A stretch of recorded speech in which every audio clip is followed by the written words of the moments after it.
Hello and welcome to Talking Golf with Gary. This week, the dynamic Gary will introduce you to all kinds of topics pertinent to this past week of golf.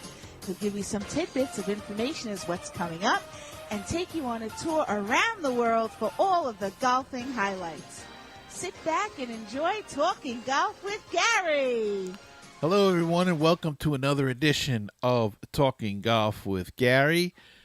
I'm on the road this week, so I'm not going to be able to give you any results to last week's tournaments. However, before I left, I recorded an interview with Sam of Cut Golf Balls, a fairly new golf ball company, and it's a terrific interview. I hope you'll enjoy it. It's coming up next, and we'll have the calendar, and I'll see you again the next time on another edition of Talking Golf with Gary. But stay tuned for that interview coming up right after this.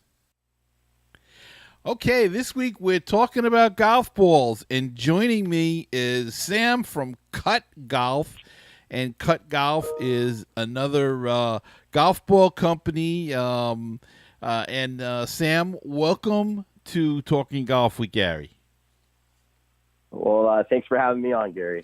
So, Sam, tell us about Cut Golf. How did you get started? Where were you guys located? How long have you been in business? Stuff like that.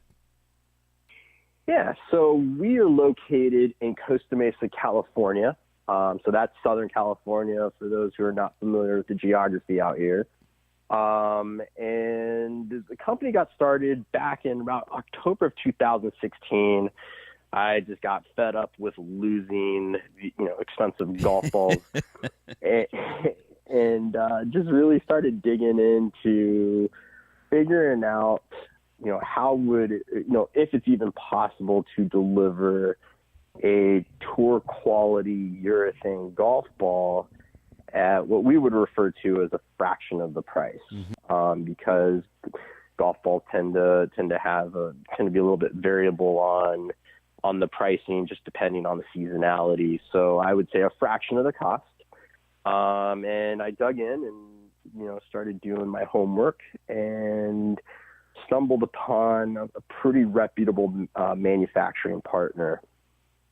And, started doing the TrackMan testing, started, giving it out to some of the guys I play with and, really getting their feedback. Right. And, with the advent of TrackMan, we were really able to understand, what the baseline performance was on the urethane golf balls put out by the major manufacturers. And then we were able to see that, hey, our ball that we were developing was pretty much, no pun intended here, but on par with the rest of theirs. And we don't make the claims, this ball, we're not here to say that it's going to go further or that it's going to have, more spin, less spin. We don't really speak in those terms. We're really here to say, hey, our golf ball is comparable, from the standpoint of a 3 or 4 piece urethane ball. It's comparable in its performance to the other guys that are out there. It's just an alternative to, for golfers to really get the value out of their golf ball. Well, as you say, I mean, golf is an expensive game, and some of these prices for these golf balls are ridiculous. And if you're like me, I seem to have a magnet for water, so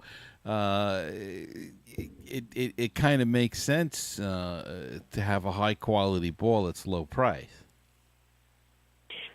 Oh, absolutely, right. I mean, we're all hardworking individuals, that have families, and there's some of us that maybe can't afford those premium prices on a quality golf ball and still want to use, a ball that has those characteristics and that sort of design. But you may not want to spend $35 to $50 a dozen. And there's there's other folks that can. And like I said, we're just here to provide an alternative to the pricier golf balls. And the big thing that I would emphasize is that we didn't want to skimp on quality and performance. And that was really important from the onset to make sure that if we're gonna put a product out, well, it was also going to be good at the same time. And instead of taking shortcuts, from a manufacturing standpoint, we and cheapening the quality of the product, we actually decided to find efficiencies in how we operated and how we marketed the product and the brand. And that's how we were able to deliver, and still are able to deliver, a 3 and 4 piece urethane ball at $19.95. So you mentioned that you went on a search to find out about a manufacturer and everything. How difficult was it? I mean, was it a long process in searching through the internet, I guess, and word of mouth? How did you go about that directly to find, the person or the company that you could partner with? Yeah, there was some extensive research, going on, and it's like you're putting a giant puzzle together. It's luckily these days we have this thing called the internet, and I always say the world is my oyster. And you can really get educated on a product. You can really find some resources and some people out there that would be willing to help you. Mm-hmm. I had to put that effort in the beginning to really understand not only the nuances of the product, but also the nuances of the manufacturing process. Right. And also the design aspect of things, and making sure that you weren't doing anything to violate, any sort of patents, Mm-hmm. or work with folks that do that. I mean, there's some stuff out there that I would say is like borderline shady that we were seeing come in the beginning. Mm-hmm. And we obviously would want to steer clear of that. Right. So I imagine then you investigated a couple of different, I don't know what the manufacturer is. Would that be the correct term to use, or settled on your final design? I'm sorry. Can you state that question again? You cut out there. Okay. I from what you've said, I guess then it sounds like that you went through a couple of different either designers or designs or companies before you settled on a final design. Yeah, I would say that's a fair statement. I mean, there was some, whether we were looking at different manufacturing partners, when you were testing their product, understanding their product, and then once we settled on the manufacturing partner that took us to market, Mm-hmm. There was still some adjusting of the product that took place. And, we wanted to make sure that we got the compression right. We wanted to make sure that we got the cover right. So Right. I mean, there was some stuff that we definitely had to adjust before we launched the first version of Cut Blue. So and now, so your strategy really is it safe to say that it's a direct to consumer online type of thing, that you can keep the cost down because you're cutting out the middleman? Is that safe to say that? No, I would say it's not safe to say Okay. that because, That's why I asked. The second half, yeah, exactly. I would say like in the second half of 2018, we took our first steps into developing retail channels. Okay. And when I had the genesis of the idea, I knew that I wanted it to have this hybrid existence between, between doing internet sales or e-commerce sales, and also having a presence in retail. Right. Are we going to go open every green grass account under the sun? No, we're not, because we just don't have the infrastructure to do so. Right. But we're going to select, and we've already started with one key partner, which is Worldwide Golf Shops, which is our, a key partner for us. We're in over 20 of their locations. across the country right now, and we're developing more relationships that will take us into more retail doors in 2020. Now, did you find, is it tough to convince people that your balls are essentially as good as say a Titleist or equal to, I should say, maybe not as good? How difficult is that to do? I'd say it's pretty difficult. I mean, I have to give the guys, the larger brands a lot of credit. They've done a magnificent job of really explaining to the consumer their product benefits. They've made a lot of investments into sponsoring tour players that folks are going to see, weekend in, weekend out. And I think those folks have a great product. It's not unlike me to go out and actually play another ball other than a cup ball. I'm curious. I'm right. At heart. I'm a golfer just like you and all your listeners out there. And I want to know how's this ball going to perform? I'd like to know, where does this stack up in relativity to the product that we put out? Right. But I would say that from a standpoint of educating the consumer, really explaining the value proposition, it's extremely tough because we're limited by our resources, namely a marketing budget. We've been able to really, understand how to use Facebook and Instagram to really help us get our message out, which has been the most cost-effective, marketing tool that we've used here. Mm-hmm.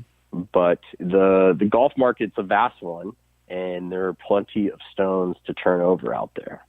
Right.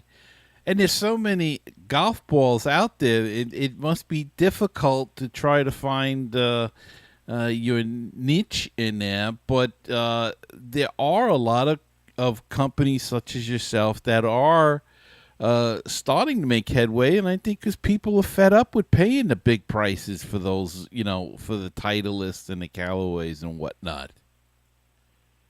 Yeah, I'm sure there are folks out there, and I'm also sure that there's folks they're going to be very loyal to those brands, mm-hmm. and they should, if that's what that player deems is appropriate for them in their game. Yeah, like I said, and I'll keep on reemphasizing this, we're just another option for you. And what we're seeing right now is that we're gaining a lot of traction with folks who really understand our value proposition. Mm-hmm. More bang for the buck. Yeah, around here we say all bang, not buck. Okay. So now, is there anyone on the tour that you've heard about has tried your ball on any of the tours? Word gets around and things get passed around, equipment and stuff. So have you heard about anybody playing the ball at that level or, go ahead. Yeah, not to our knowledge. We haven't sent a single dozen out to a tour professional, whether it's on the PGA Tour, mm-hmm. the web.com, not even the regional tours. That's just not an area that we are focusing on. We're focusing on more of what I would refer to as your avid lifestyle golfer, mm-hmm. Professional athletes who golf. We've become very good friends with guys like Golden Tate and Stephen Hauschka who play in the NFL, who, mm-hmm. We will send balls to, and they have organically done a great job of promoting us through their social media channels to really help us get the word out. And that's the market that we're most focused on right now. Mm-hmm. And that's probably the majority of the market anyway. Us regular Joes, right?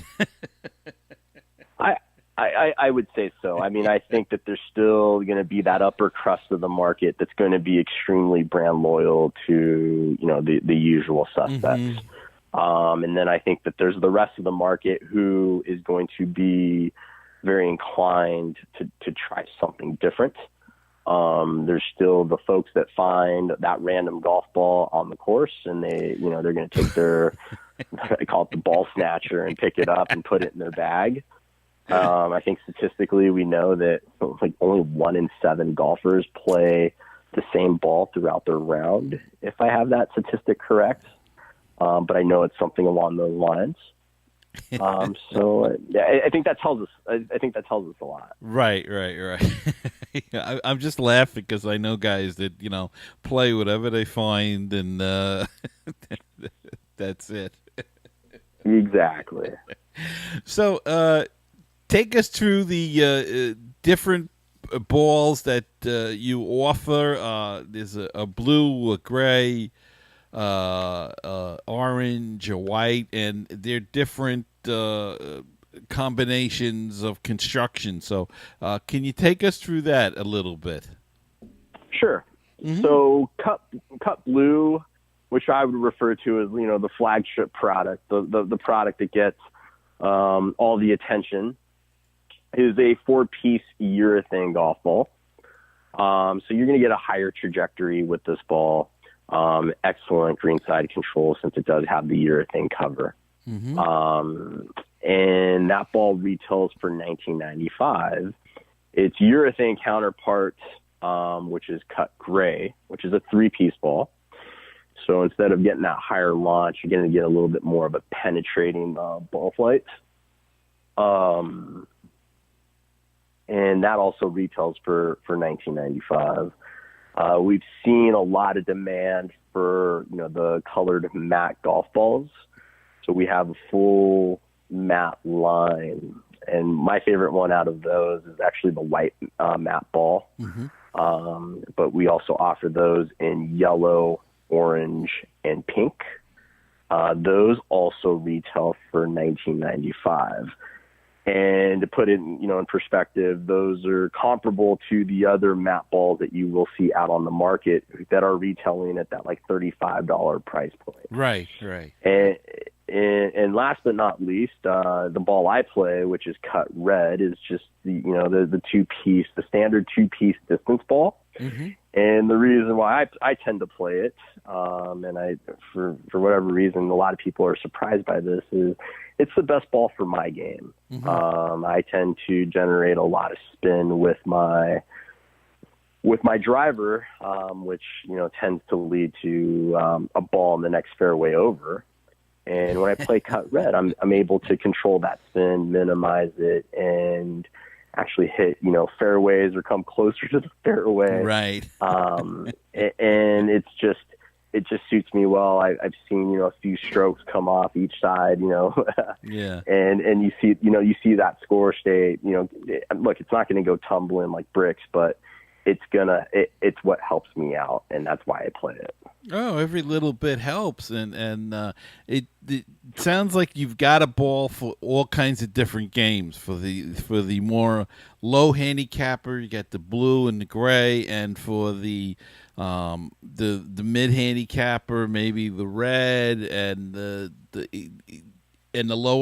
higher handicap could more like might fit in with the matte ball or even the red ball. Would that be fair to say? Absolutely. And actually, I got to get used to this. We are actually putting out a new ball that's set to release middle of May. Okay. And it's called the Cut Blue DC. The DC acronym is for its dual core design. So once again, it's going to be a 4-piece ball. That's why it stays under the Cut Blue brand. Right. But instead of having 2 mantles, you're going to actually get 2 cores. Okay. So what that core does is it really helps with minimizing the loss of energy. And it gives you a softer feel. In testing, we've seen, this is where we would want to tout some yardage gains. from the baseline as to where the players are testing and where they end up. The green side control and spin is absolutely excellent. This is a ball I would highly recommend, most players out there do give a try to. Okay, so we'll have to be looking for that. Now, if the folks out there, Sam, want to just test the ball or test the sleeve, do you offer sleeves for sale? Because some folks don't want to always buy a dozen. They want to try a couple of different sleeves. Is that a possibility as well? It is. We offer what we refer to as our trial sleeves. So you're able to come onto the site and, for essentially under $7, you're able to pick up a trial sleeve delivered into your mailbox. Unfortunately, we can't get around the good old post office. So unfortunately, the bulk of the cost is to get your ball from point A to point B. And what we've always thought about is that this is a great way for us to introduce ourselves to a new prospective customer. Mm-hmm. Let's not kid ourselves. We're not going to make money hand over fist selling, one sleeve of golf balls, one person at a time. But, we've seen a lot of success with our sample sleeve, or our trial sleeve initiatives, mm-hmm. where you can track that, someone did come in, they bought a trial sleeve, or they bought, it's not uncommon to see someone come in and buy 2 to 3 trial sleeves, mm-hmm. and then they become a loyal customer. So I think it's, maybe we take we're not making a lot up front, but we're definitely doing a lot to retain and to gain a long-term customer. Well, it sounds terrific. It sounds like you've got a great product there, and the more product out there, the better, in my opinion, that people can choose from and, try to improve their game, whether it be with clubs or and I don't think people realize how much a difference the golf ball can make in your game. So it sounds terrific to me. So tell us again, how can we get the golf ball? What's the web address for the website, and where can we find it in the stores? Okay, so for the stores, it's Worldwide Golf Shops. It's also known as, depending on region, it's going to be known as Roger Dunn. It'll be known as Yanita, Vans. Oh boy, I always get these. Edwin Watts. Vans. Golf Mart is one of them. Mm-hmm. And then we have some locations out in the southeast as well, which are called Edwin Watts. Right. So also, if you want to support their online partner, you're going to look at Budget Golf. But if you want to come back to our website, the domain is www.cutgolf.co, and that's where you can find us. And go and buy it. Go right to the website and get it, and support this fine new company, fairly new, a couple of years old now. And congratulations, you got recognized by Golf Digest in their golf ball review. Yeah, we sure did. It's our second year that Cut Blue has earned the silver badge for their hot list. Well, that's just fantastic. So I want to thank you for coming on the show, and I want to wish you all the best of luck in this tough golf market. But hopefully you'll maintain yourself, right, and hold up there. And good luck to Cut Golf, and thanks again for coming on. Well, thanks for having me. I really appreciate it. And we'll be back right at. Sponsor an ad on the podcast. Support our show and let people know about your business. Email us today. 516-362-0443. That is the Talking Golf hotline. If you've got a question, a comment, or want to leave a voicemail, say hi. That's the number to call, 516-362-0443. Or if you'd like to leave an email, you can email the show at talkinggolf@gmail.com.